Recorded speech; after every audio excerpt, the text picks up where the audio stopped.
மத்திய அமைச்சர் அமித்ஷா வந்து சென்னைக்கு வந்திருக்கிறார். 2 நாள் அவர் சென்னையில் இருக்க போறார். அவர் சென்னையில வந்து 2 நாள் இருக்க போற இந்த நேரத்தில் அண்ணாமலை நேரடியாகவே குருமூர்த்தியை சந்திச்சு சில முக்கியமான விஷயங்களை பத்தி பேசியிருக்கிறார். அது மட்டும் இல்லாம அமித்ஷாவும் குருமூர்த்தியை சந்திக்க போறார். இவங்க 2 பேரும் சந்திப்பும் ஏற்கனவே சீமான் குருமூர்த்தியை சந்திப்பு இந்த 3மே நடக்குது. அமித்ஷா, அண்ணாமலை, சீமான் இவங்க 3 பேர்த்துக்கும் தனித்தனி அஜெண்டாவை குருமூர்த்தி பிக்ஸ் பண்ணியிருக்காரு அப்படிங்கிற தகவல் வெளிவந்திருக்கு. எதுக்காக அண்ணாமலை குருமூர்த்தியை சந்திச்சார்? அது மட்டும் இல்லாம அமித்ஷா இன்னைக்கு குருமூர்த்தியை சந்திக்கிறார். குருமூர்த்தியை மையமாக வைத்து இயங்கிட்டு இருக்கக்கூடிய திட்டங்கள் என்னென்ன? அதிமுகவினுடைய மூத்த தலைவர் செங்கோட்டையன் திரும்பவும் அமித்ஷாவை சென்னையில சந்திக்க போறாரு.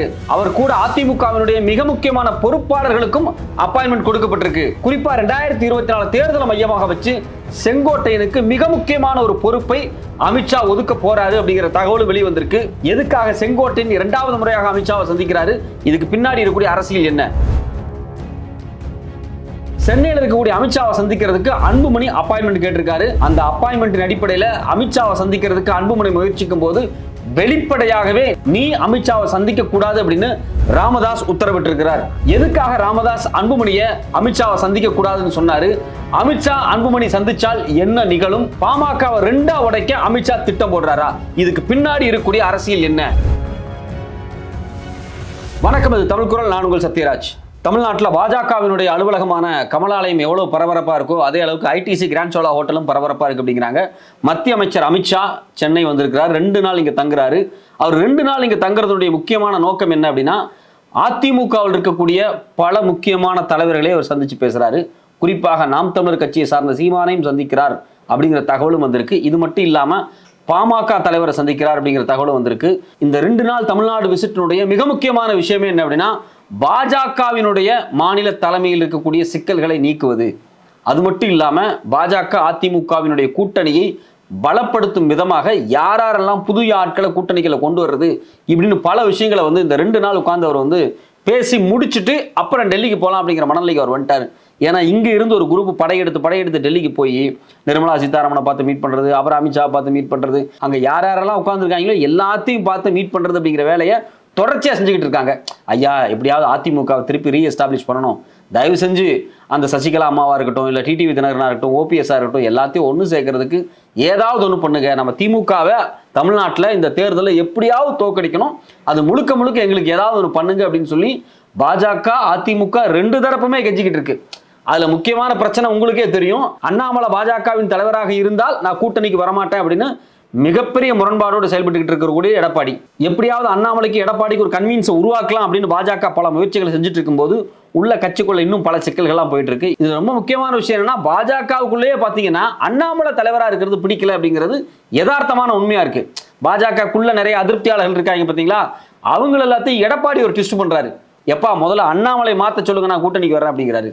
இவர் அண்ணாமலை என்ன பண்றாரு அப்படின்னா, அதிமுக குள்ள இருக்கக்கூடிய தலைவர்களை குறிப்பா செங்கோட்டையன் மாதிரி ஆட்களை ட்விஸ்ட் பண்ணி விட்டு நீங்க எடப்பாடியை மாத்த சொல்லுங்க, நம்ம ஒன்னா சேரலாம் அப்படின்னு சொல்லி 2 பேரும் உள்குத்து வேலைகளை தொடர்ச்சியாக செஞ்சுக்கிட்டு இருக்காங்க.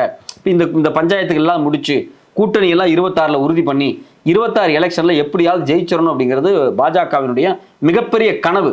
குறிப்பா பாத்தீங்கன்னா அடுத்து Bihar election, west Bengal election, ஏற்கனவே மகாராஷ்டிரா எலெக்ஷன்ல அவங்க ஜெயிச்சாங்க. ஸோ அப்போ பீகார், வெஸ்ட் பெங்கால், அடுத்து தமிழ்நாடு, இந்த 3மே அவங்களுக்கு ரொம்ப முக்கியமா இருக்கு. அது குறிப்பா பீகார், வெஸ்ட் பெங்கால்ல கணிசமா நம்ம ஜெயிச்சிடலான்னு ஒரு கனவு காண்டுட்டு இருக்காங்க பாஜக.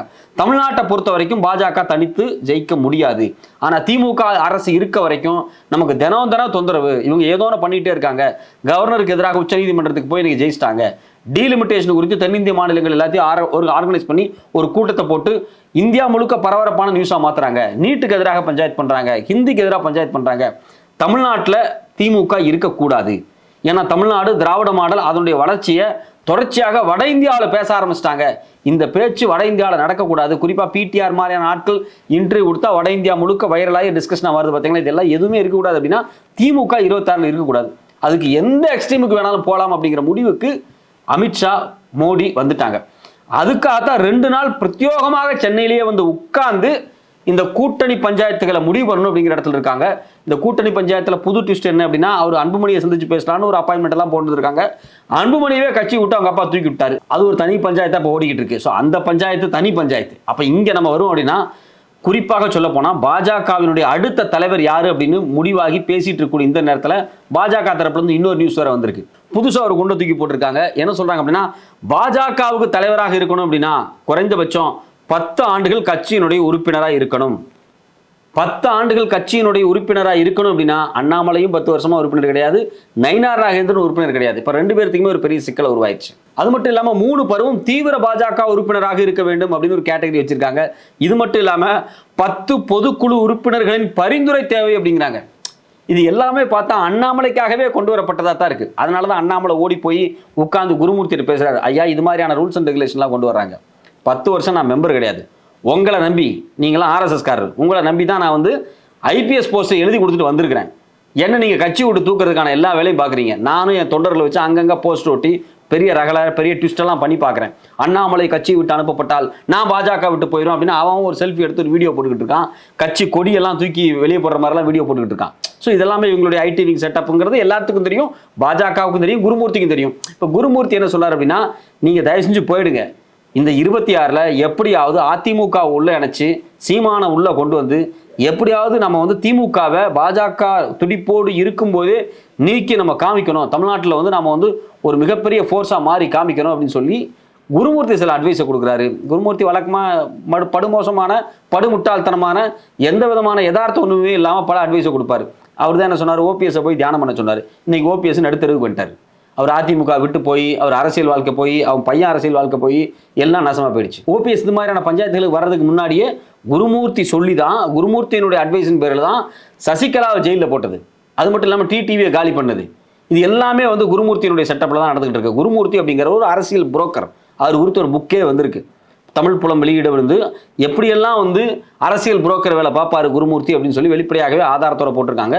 ஏற்கனவே பார்த்தீங்கன்னா சீமான் போய் குருமூர்த்தி தான் சந்திச்சுட்டு வந்தார். கரெக்டாக ஒரு குருமூர்த்தியை சந்திச்சு வந்த பிறகு பார்த்தீங்கன்னா ஈரோடு இடைத்தேர்தலில் பெரியாருக்கு எதிராகவே தொடர்ச்சியாக பேசிக்கிட்டு இருந்தார். அப்புறம் அது ஒர்க் அவுட் ஆகல, அதை விட்டுட்டு வெளியே வந்துட்டார். அவர் போய் குருமூர்த்தியை சந்திச்சுட்டு வந்ததுனால அந்த கட்சிக்குள்ளேயே பயங்கர பிளவு வந்துச்சு. கட்சி விட்டு பல பேர் வெளியே போனான். கட்சியினுடைய மிக முக்கியமான நிர்வாகி, மூத்த நிர்வாகி, கட்சியினுடைய ஆரம்ப கட்டத்தில் இருந்த ஜெகதீச பாண்டியன்லாம் வெளியே வந்து சொன்னார், ஆமாம் அவர் போய் குருமூர்த்தியை சந்திச்சாரு, எனக்கு தெரியும், நான் பார்த்தேன் அப்படின்னு வெளிப்படையாக சொன்னாங்க. இது மட்டும் இல்லாமல் கட்சியினுடைய பேர் வாங்குறதுக்கே குருமூர்த்தி உதவி பண்ணியிருக்காரு அப்படிங்கிற தகவலை வந்து கட்சியினுடைய மூத்த பொறுப்பாளர்கள் வெளியே வந்து ஓப்பனாக சொன்னாங்க. அப்போ குருமூர்த்தி சீமானை இயக்குகிறார் அப்படிங்கிற உண்மை வந்து அப்பட்டமாக வெளியே தெரிஞ்சுது. இப்போ பார்த்தீங்கன்னா அண்ணாமலையும் போய் கெஞ்சுறாரு, எப்பா நீங்கள் பாட்டுக்கு புதுசாக கேட்டகரி கொண்டு வரீங்க, 10 வருஷம் நான் மெம்பர்னா நான் எப்படி 10 வருஷம் மெம்பராக இருக்க முடியும்? அது மட்டும் இல்லாமல் 10 பொதுக்குழு உறுப்பினர்களுடைய பரிந்துரை தேவைங்கிறீங்க. என்ன ஏன் பரிந்துரை பண்ணுவான்? அண்ணாமலையை பாஜகக்குள்ள பொதுக்குழு உறுப்பினர்கள் 10 பேர் கூட பரிந்துரை பண்ண மாட்டான். எல்லாருமே இவர் எப்படியாவது காலி பண்ணணும் அப்படிங்கிற முடிவில் இருக்காங்க. அப்போ பாஜகவிலிருந்து அண்ணாமலை தூக்கணும், இந்த முடிவு வந்து பாஜகவுக்கு உள்ள இருக்குது. ஆனா அண்ணாமலை என்ன பண்றாரு அப்படின்னா, குருமூர்த்தி உதவியோடு எடப்பாடியை தூக்கிட்டு செங்கோட்டையனை கொண்டு வரணும். நான் செங்கோட்டையன் சீமான் நாங்க 3 பேர் உட்கார்றோம், நாங்க 26 தேர்தலில் பிரச்சாரம் பண்றோம், திமுகவை நம்ம வீழ்த்துவோம். இதுதான் வந்து நேற்று உட்கார்ந்து குருமூர்த்தியோட ஒரு பெரிய செட்டப் போட்டு பொறுமையா உட்காந்து பேசியிருக்காங்க. குருமூர்த்தி அதே மாதிரி சீமானுக்கு ஒரு இன்ஸ்ட்ரக்ஷன் கொடுக்குறாங்க, எப்பா நீ தமிழ் தேசியம் எல்லாம் பேசுற, அதெல்லாம் வந்து இந்த காலத்துக்கு ஒர்க் அவுட் ஆகாது, நீ மோடியோட சந்திச்சு பேசு, அமித்ஷா வர்றாருல்ல, அமித்ஷாவை சந்திச்சு பேசு, உனக்கு 50 சீட்டு கொடுக்குறோம், நீ நில்லு, நீ ஜெயிச்சு வா, உன் கட்சியிலேருந்து ஒரு 10-20 எம்எல்ஏவாவது வாங்க, தயவு செஞ்சு யதார்த்தமான சூழலை புரிஞ்சுக்கோ, நீயும் இந்துத்துவா தான் பேசுற, நானும் இந்துத்துவா தான் பேசுறேன், நீ தமிழ் தேசியங்கிற பேர்ல தமிழ் இந்துத்துவா பேசுற, நாங்க வந்து சமஸ்கிருத இந்துத்துவா பேசுறோம், நம்ம 2 ஒன்னா அனுப்போம், எப்படியாவது எங்க கூட நின்று அவர் ஒரு கன்வின்ஸை போட்டிருக்காரு, யாருக்கு? சீமானுக்கு. அப்போ ஒரு பக்கம் சீமானும் அவருடைய மதவாத கொள்கை, மொழிவாத கொள்கை, இனவாத கொள்கை, இன்னொரு பக்கம் நம்ம அண்ணன் அண்ணாமலை அவரும் ஒரு மதவாத கொள்கை, இன்னொரு பக்கம் செங்கோட்டையன் அவர் அதிமுக ஆரம்ப கட்ட உறுப்பினராக இருந்தாலும் பாஜக இந்துத்துவா அப்படின்னு வரும்போது அவரும் மட்டையா மடங்குறாரு. அப்ப இவங்க எல்லாத்தையும் ஒன்னா ஆர்கனைஸ் பண்ணி எடப்பாடியை தூக்கி எறிஞ்சிட்டு நாம 26 தேர்தலை சந்திச்சு ஜெயிக்க முடியும் அப்படிங்கிற ஒரு நம்பிக்கையை, ஒரு கூட்டணி வேலையை இந்த குருமூர்த்தி பார்க்கிறார். வெளிப்படையா சொல்ல போனா திமுகவை வீழ்த்துறதுக்காக ஒரு புரோக்கர் வேலையாக உட்கார்ந்து குருமூர்த்தி பார்க்குறாரு. அந்த புரோக்கரை போய் சந்திக்கக்கூடிய ஒவ்வொரு ஏஜென்ட்டுகள், முதல்ல சீமான ஏஜென்ட் போனார், அடுத்து பார்த்தீங்கன்னா இப்போ வந்து அண்ணாமலை ஏஜென்ட்லாம் போய் பேசி முடிச்சுட்டு வந்துட்டார். இதில் முக்கியமான விஷயம் என்னன்னா, இந்த புரோக்கரை யார்? அமித்ஷா வந்து சந்திக்கிறார். அதுதான் முக்கியமான விஷயம். ஏன்னா தமிழ்நாட்டை பொறுத்த வரைக்கும் இங்கே இருக்கக்கூடிய அரசியல் கள சூழ்நிலையில் வடக்கில் இருக்கக்கூடிய யாருக்கும் ஒன்றும் தெரியாது. இங்கே இருக்கக்கூடிய சோ குரூப், இவரும் துக்ளக் ஆசிரியர் தானே சோ, இந்த குருமூர்த்தி, இந்த பார்ப்பன ஆதிக்க சக்தி இருக்குது பார்த்தீங்களா, இந்த பார்ப்பன ஆதிக்க சக்தி தான் உட்காந்து ஒரு முடிவு எடுக்கும். இந்த முடிவு என்ன அப்படிங்கிறத முழுசாக தெரிஞ்சுக்கிறதுக்காக அமித்ஷா வந்திருக்கிறாரு. இந்த முடிவை வந்து முழுக்க முழுக்க தமிழ்நாட்டில் முடிவு பண்ணக்கூடிய இடத்துல குருமூர்த்தி இருக்கிறாரு. அதனால தான் அண்ணாமலை, குருமூர்த்தி, சீமான் இவங்க எல்லாருமே ஒட்டுமொத்தமாக சந்திச்சு ஒரு சில முடிவுகள் எடுத்திருக்காங்க 26 தேர்தலை மையமாக வச்சு. இதில் முக்கியமான ட்விஸ்டே என்ன அப்படின்னா, அன்புமணி ராமதாஸும் இதில் கலந்துக்க வேண்டியவர். அவர் மட்டும் குறைஞ்சது கிடையாது. எப்பா நாங்களும் ஒரு விதமான இந்துத்துவாப்பா, நீங்கள் இந்துத்துவான்னு பேசுறீங்க, எங்களுக்கு சாதி முக்கியன்னு பேசுகிறோம், நம்ம எல்லாம் ஒரே டீம் தான்ப்பா, நானும் சந்திக்க வர்றேன்ப்பான்னு சொல்லி அப்பாயின்மெண்ட்லாம் கேட்டிருக்காரு. அப்பாயின்மெண்ட்லாம் கிடைச்சிருக்கு. ஆனால் அவங்க அப்பா சொல்கிறார், தம்பி இப்போவே நீ போய் பேசினேன் அப்படின்னா பல பிரச்சனைகள் வரும். நாம் வழக்கமாக என்ன பண்ணுவோம், நான் பாஜகவோட போயிடுவேன் அப்படின்னு சொல்லி அதிமுகவோட ஒரு பேரம் பேசுவோம், நான் அதிமுகவோட போயிடுவேன் அப்படின்னு சொல்லி பாஜகவோட ஒரு பேரம் பேசுவோம். இப்போ அவங்க 2 பேருமே ஒரே லைனுக்கு வர்றாங்க. இப்போ நம்ம வாலண்டியராக போனால் நம்மளை மதிக்க மாட்டாங்க. நீ தயவு செஞ்சு போகாத, கொஞ்ச நாள் வெயிட் பண்ணு, நீ வீட்டில் உட்காந்துரு, அவங்க 2 பேரும் ஒன்றா சேரட்டும், அப்போ 2 பேரும் சேர்ந்து நம்மகிட்ட பேரம் பேச வருவாங்க. அப்போ நம்ம வலுவான ஒரு பேமெண்ட்டை கேட்போம், வலுவான ஒரு பொட்டியை கைமாற்றிக்குவோம். அது வரைக்கும் அவசரப்படாத. இப்போ ஏற்கனவே போன தேர்தலில் என்ன பிரச்சனை அப்படின்னா, அதிமுக என்ன சொல்லியிருக்காங்க அப்படின்னா, இல்லை நாங்கள் உங்களோட வர்றோம், எங்களுக்கு ஒரு பேமெண்ட் கொடுங்க அப்படின்ட்டு இருக்காங்க. அதிமுக சொல்லியிருக்காங்க, நீங்கள் ஏற்கனவே பாஜகவோட போகிறதாக ஒரு பேச்சுவார்த்தை இருந்துச்சு. ஆமாங்க, பாஜகவோட போகிறதாக பேச்சுவார்த்தை பேசி சில அமௌண்ட்டை வாங்கிட்டோம், அது திருப்பி கொடுத்துடலாம், நீங்கள் எங்களுக்கு கொடுங்க அப்படின்னு சொல்லி அதிமுக ஏதோ அமௌண்ட் வாங்கிட்டாங்களாம். அதிமுக வாங்கிட்டு திருப்பி போய் பாஜகவோட போய் சேர்ந்துட்டாங்க. ஸோ இந்த பிரச்சனை அவங்களுக்குள்ள ஓடிட்டு இருக்கு. அப்போ கூட்டணி 26க்கு இன்னும் டைம் இருக்கு, கொஞ்சம் பொறுமையாரு, அவசரப்பட்டு போய் அமித்ஷாவை சந்திக்காத, நானா வந்து திருப்பி இந்த கூட்டணி தொடர்னெல்லாம் நீ சொல்லாத, வெயிட் பண்ணு. ஒரு பக்கம் அதிமுக கூப்பிடுவாங்க, இன்னொரு பக்கம் பாஜக கூப்பிடுவாங்க, ரெண்டுக்கு நம்ம டிமாண்டை கிரியேட் பண்ணிட்டே இருக்கணும். இப்போ அவங்க 2 பேரும் ஒன்றா சேரும்போது நம்ம இன்னொரு டிமாண்டை கிரியேட் பண்ணணும் அப்படின்னு சொல்லி அவர் அட்வைஸ் பண்ணியிருக்காரு. இவர் கேட்க மாட்டேன்னு இருக்காரு. நைட்டு ஃபோனை போட்டு கண்டமேனிக்கு ஒரே சண்டையாம். அது மட்டும் இல்லாமல் குறிப்பாக பாமகவினுடைய புது இளைஞரணி தலைவராக இருக்கக்கூடிய முகுந்தனை உடனே நீக்குங்க, அவரை நீக்கினா தான் 26 எலெக்ஷனில் நாங்கள் வேலை பார்ப்போம், அப்போ தான் நாங்கள் வந்து 26 தேர்தலில் வந்து வெற்றிக்கான எல்லா வேலையும் செய்ய முடியும், முகுந்தன் எனக்கு தொந்தரவாக இருக்காரு அப்படின்னு சொல்லி அன்புமணி ஃபோன் போட்டு புலம்பியிருக்காரு. இந்த ஃபோன் போட்டு புலம்புனதில் ஒரு பெரிய பஞ்சாயத்து என்ன நடந்திருக்கு அப்படின்னா, ராமதாஸ் இதெல்லாம் முடியாது, கட்சியினுடைய தலைவர் நான் தான், நீ எந்த முடிவு எடுக்காத, நீ அமித்ஷாவை சந்திக்கக்கூடாது அப்படின்ட்டு இருக்காரு. இல்லை நான் அமித்ஷாவை சந்திப்பேன் அப்படின்ட்டு இருக்காரு. உன்னை கட்சி பொறுப்புலேருந்தே தூக்குறேன்டா அப்படின்னு சொல்லி ப்ரெஸ் மீட்டை போட்டு உட்காந்து எல்லாத்துக்கு முன்னாடி அப்பட்டமாக சொல்லிட்டாரு, அன்புமணி தலைவர் கிடையாது, நான் தான் தலைவர் அப்படின்ட்டாரு. அப்போ இதெல்லாத்தையும் ஒட்டுமொத்தமாக எடுத்து வச்சு பார்க்கும்போது அமித்ஷாவினுடைய சென்னை வருகை, குருமூர்த்தியினுடைய புரோக்கர் வேலை ஒட்டுமொத்தமாக பாமகவே 2ஆக காலி பண்ணுது.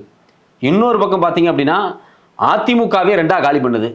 இது மட்டும் இல்லாமல் பாஜகக்குள்ள 2 பிளவு.